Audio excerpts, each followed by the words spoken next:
اعوذ باللہ من الشیطان الرجیم بسم اللہ الرحمن الرحیم۔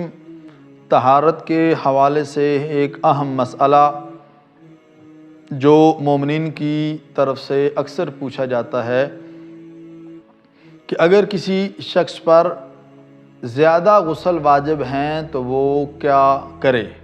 مثلا ایک شخص ہے جس کے اوپر غسل جنابت بھی واجب ہے، اس نے کسی میت کو مس بھی کر لیا تو اس کے اوپر غسل مس میت بھی واجب ہوگا۔ اسی طرح اگر خاتون ہے تو اس کو اگر پیریڈ آ جاتے ہیں تو پھر اس کے اوپر بھی غسل واجب ہوگا۔ یہ اگر 3 غسل ایک وقت میں واجب ہو جائیں تو پھر انسان کو کیا کرنا چاہیے۔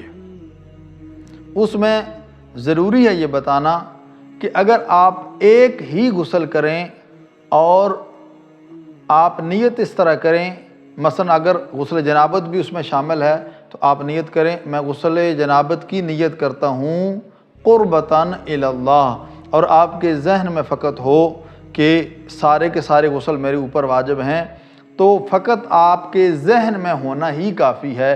ایک غسل آپ کریں گے تو سارے کے سارے غسل جو آپ کے اوپر واجب ہیں وہ سارے کے سارے غسل ادا ہو جائیں گے۔ ضروری نہیں ہے کہ آپ غسل جنابت وہ الگ کریں، غسل مس میت وہ الگ کریں اور دوسرے غسل جو آپ کے اوپر واجب ہیں وہ الگ کریں، یہ ضروری نہیں ہے۔ فقط ایک غسل جو ہے وہ تمام سے کفایت کرے گا۔